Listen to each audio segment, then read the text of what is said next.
It is Ryan here, and I have a question for you. What do you do when you win? Like, are you a fist pumper, a woohooer, a hand clapper, a high fiver? I kind of like the high five, but if you want to hone in on those winning moves, check out Chumba Casino. At ChumbaCasino.com, choose from hundreds of social casino-style games for your chance to redeem serious cash prizes. There are new game releases weekly, plus free daily bonuses. So don't wait. Start having the most fun ever at ChumbaCasino.com. No purchase necessary. VGW. Void where prohibited by law. See terms and conditions. 18+. Hello, it is Ryan, and we could all use an extra bright spot in our day, couldn't we? Just to make up for things like sitting in traffic, doing the dishes, counting your steps, you know, all the mundane stuff. That is why I'm such a big fan of Chumba Casino. Chumba Casino has all your favorite social casino-style games that you can play for free anytime, anywhere with daily bonuses. That should brighten your day a little. Actually, a lot. So sign up now at ChumbaCasino.com. That's ChumbaCasino.com. No purchase necessary. VGW. Void where prohibited by law. See terms and conditions. 18+.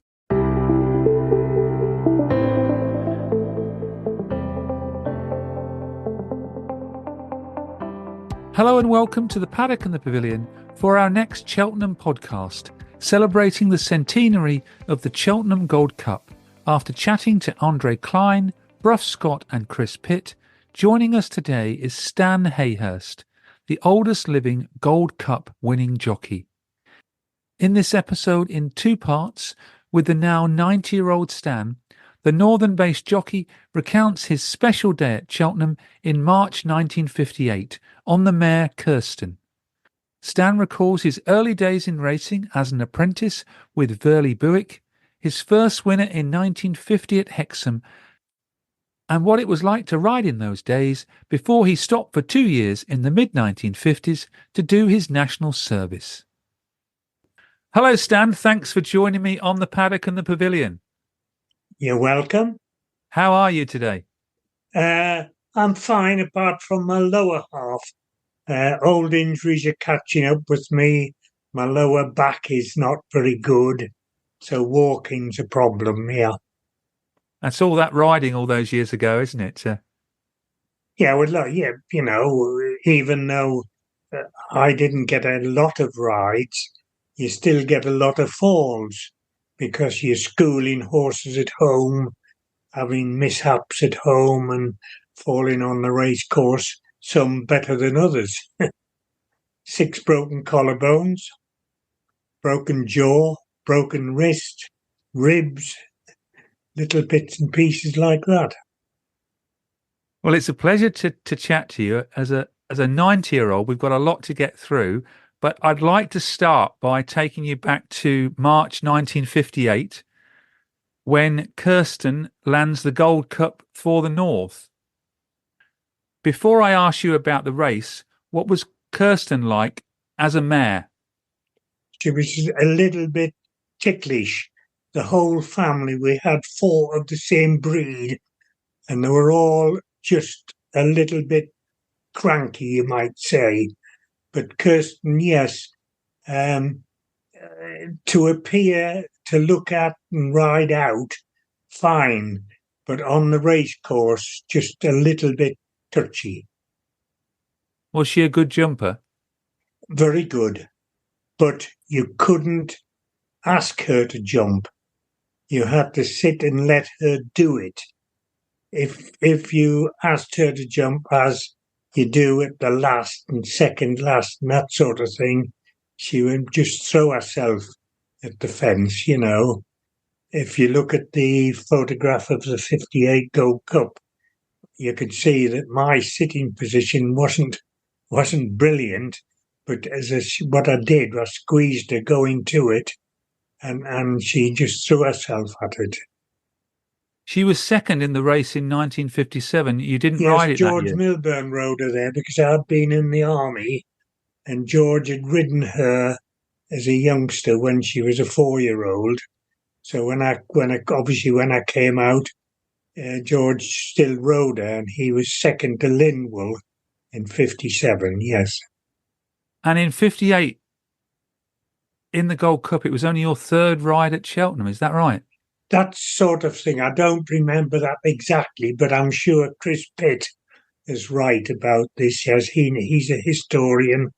He knows all about these things. Yes. And you'd had a heavy fall before the Yes, race.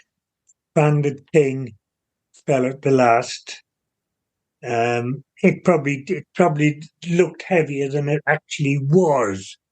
But anyway, it was a fall, and I had to pass the doctor, which I did quite easily. He asked me if I was all right, and the medical attention then wasn't anything like as good as it is now. No, I bet you could get past the doctor a lot easier in those days. Yes, much easier. You were 7-1. Were you confident that you would run well that day?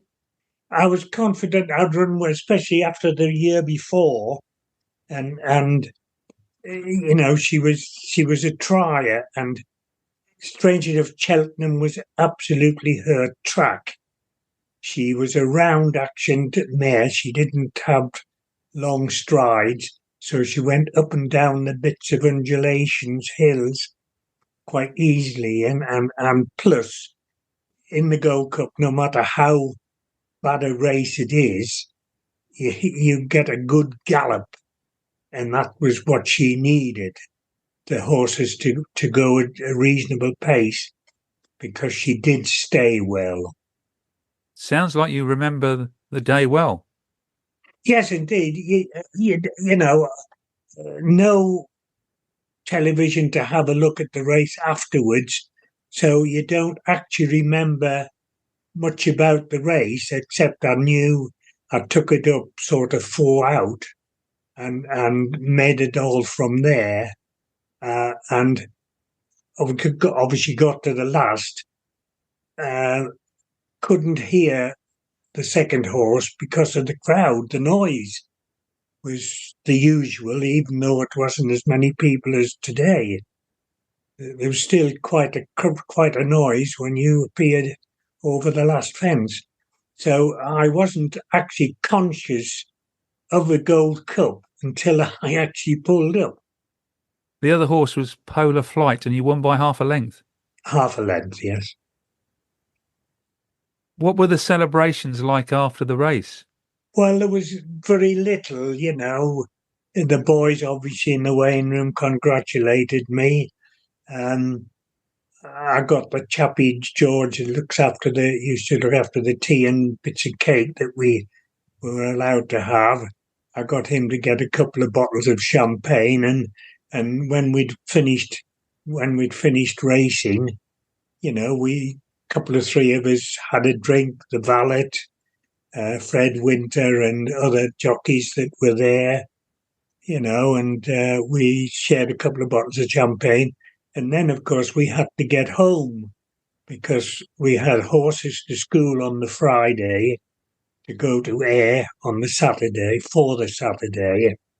So there was no hanging about, no celebrating overnight the way Liverpool do at the Adelphi and things like that. It was wonderful but straightforward. But very low key compared to today. Indeed. I mean, as you know now, jockeys 15, 20 lengths off the post are standing up in the saddle, waving their whip. Well, that didn't happen in those days, even with jockeys winning a long way. They didn't do anything till it pulled up. Do you remember getting interviewed by the newspaper reporters? There was none of that. There was nothing, no television. Well, obviously no television, but you're right. No reporters come along and ask questions. It just didn't happen then. No presentations as they do now. You know, I never saw the Cheltenham Gold Cup until they brought it up to Hexham a fortnight ago. Quite amazing. That's the first time you've seen it. And that was the first time I'd seen it. Yeah. When they brought it up to Hexham. Well, I'd like to take you back to how it all began for you, sort of your involvement in horse racing. How did it all start? Because your father wasn't in racing, was he? No, my father was a farm worker.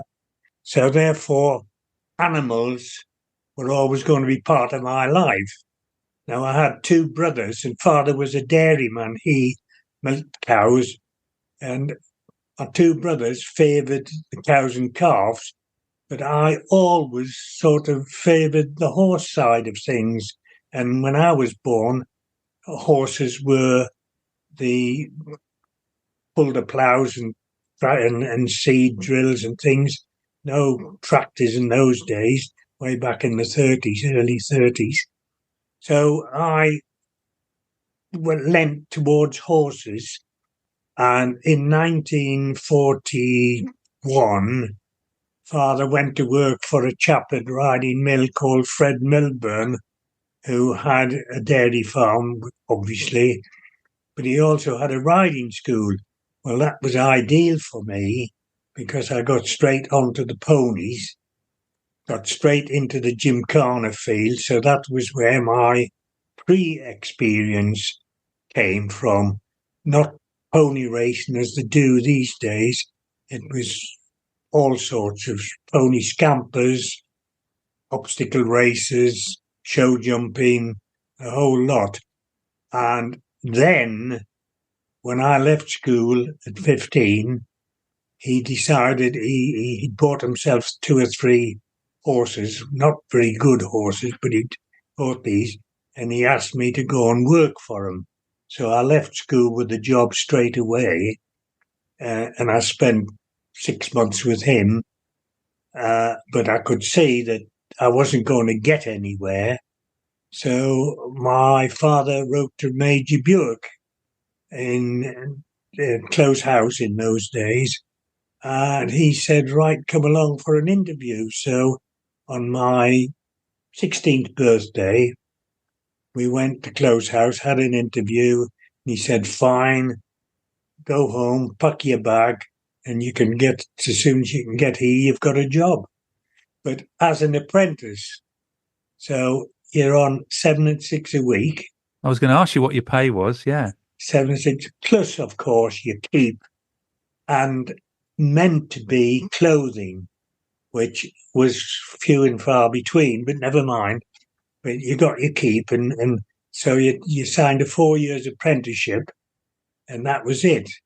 How far were you from home? At that stage, Gosforth, I was, I suppose 10, 15 miles. And on my Sunday off, on the second Sunday, we used to have every fortnight Sunday half day, I used to cycle through to see Mum and Dad, and they used to give me 10 bob to see me through.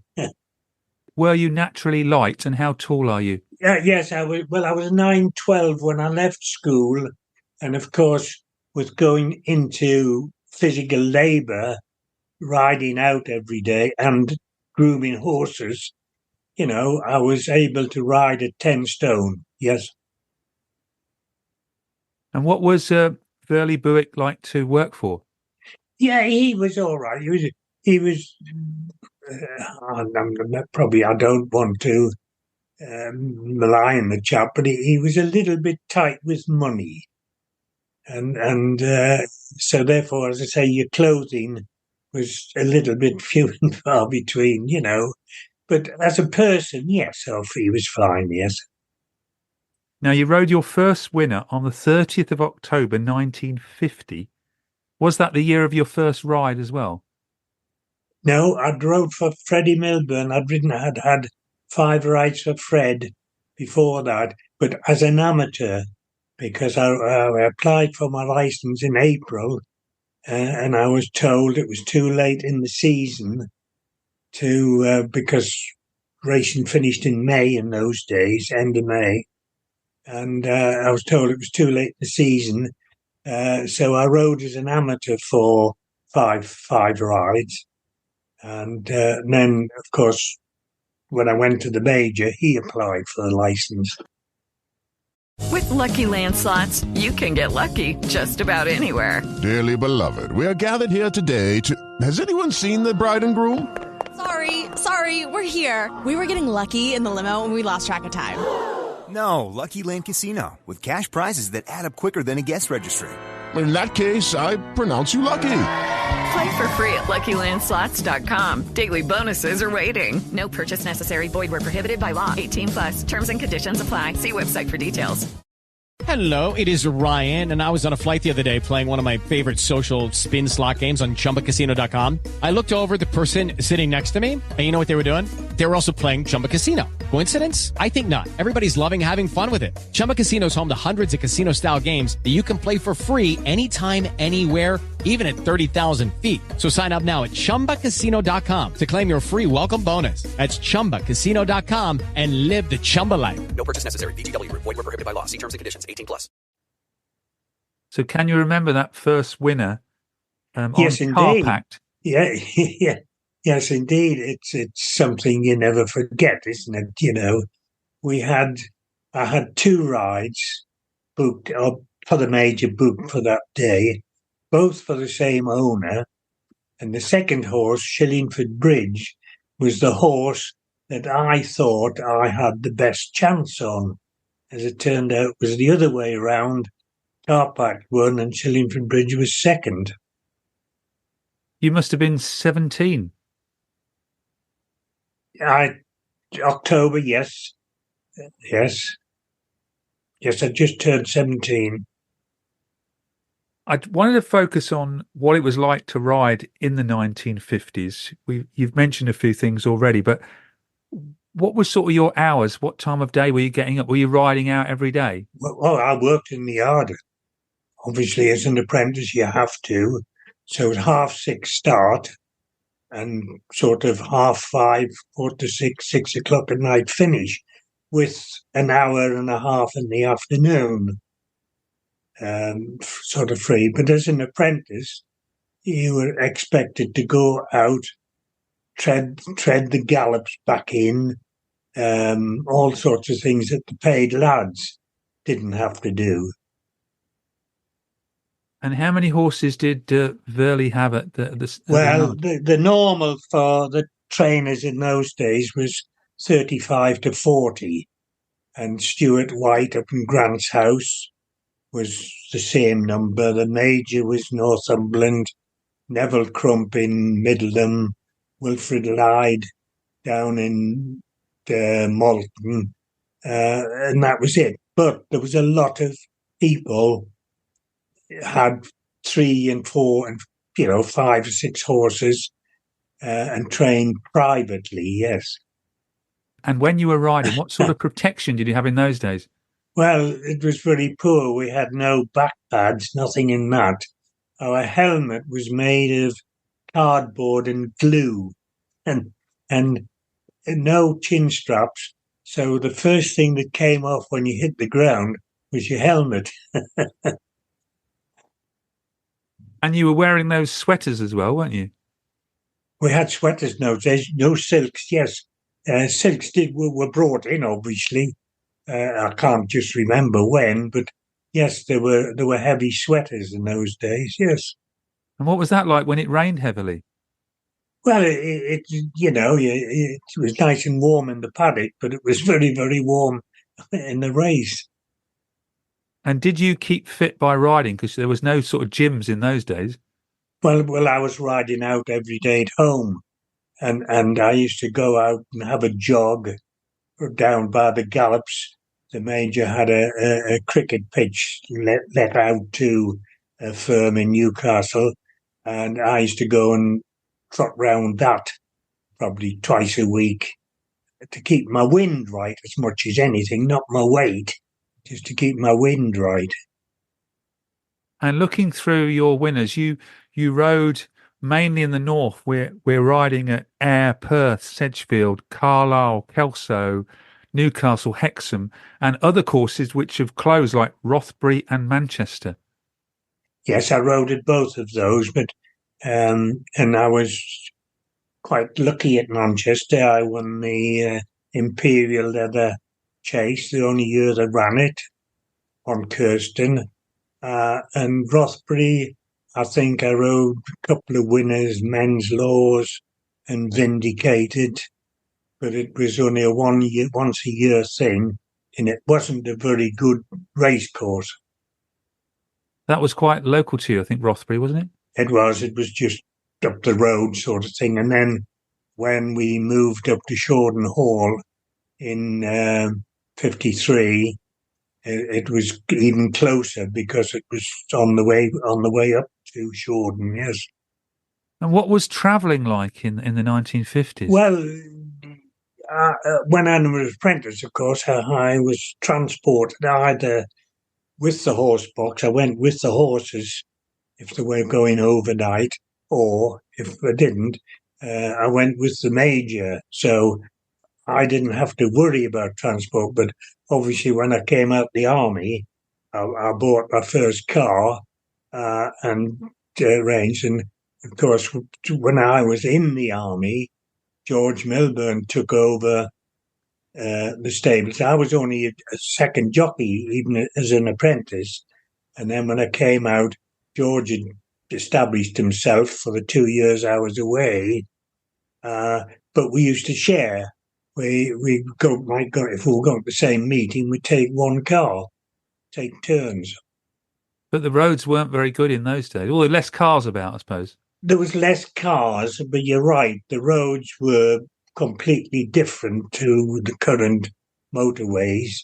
Going to Ayr was a slow travel.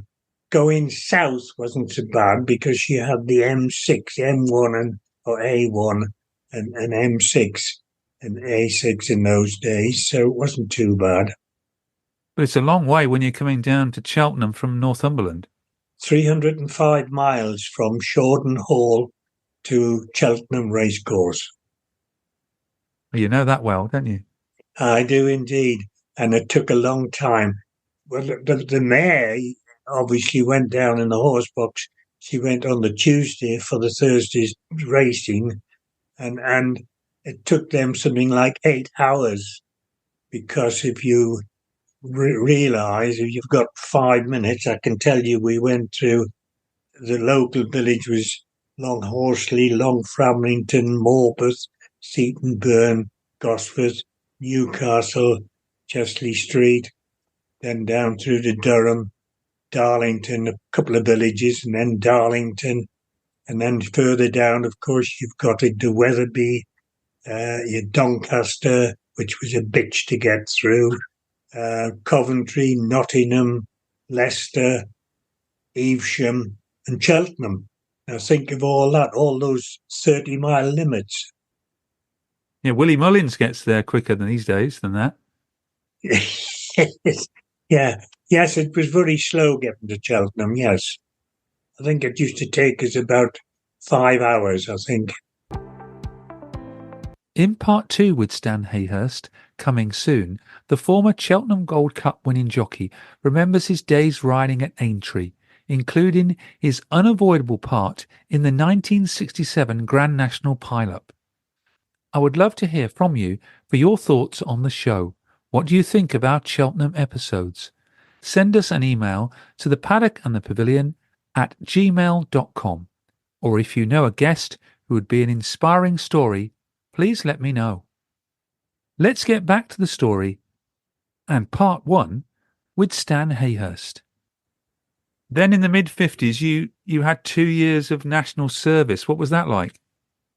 It was exciting and interesting, and if I'd had to, I mean, obviously, there's no way I could dodge conscription because I wasn't the only people that were exempt were farm workers. Well, I wasn't, so I had to go, and they pulled a few strings for me with it being racing connected with the army, and got me into the veterinary corps, which was, I thought at first, super, might get a home posting, get a groom's job, and might be able to get racing on Saturdays, but it didn't work.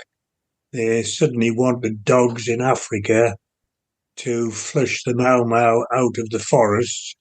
And of course, I was at dog school at the time, so that was it, off to Africa. And it was good fun. If I had to do it, that was the place to go. Did you get any opportunities at all to ride during those 2 years? Yes, we got to know the racing people. the Lord and ladies at Delamere's, and all the jockeys, Bill Stokes, Joe Diver, and all these characters. And I met an ex-army fella who had a couple of horses, and he asked me to take a license out. He had a horse he thought would certainly win a hurdle race, and I did this. But then the jockey club, the Kenyan Jockey Club, in their wisdom, decided that there wasn't enough runners in hurdle races because the ground was so firm. So they stopped them, and there was only one at a little hunt meeting, as they called it, at Limuru. And so I went there and had one ride and fell at the last. And I know everybody says this, but I think I would have won. So you were denied that chance of that winner in Kenya then? Yeah, and that was the day of Devon Luck's Grand National. I remember watching on the Forces, or listening on Forces radio in their on their bar tent, listening to the race, and Devon Luck's collapse, yes. So that's 1956. So were you raring to get back then? I was getting at that stage of the race. I was due out in May, and I was really getting excited about getting home. Yes. Right. Well, that's the end of part 1 with Stan Hayhurst. In part 2, we're going to chat more to Stan about Cheltenham, the Grand National, retirement, and his life after racing. Sports Social Podcast Network.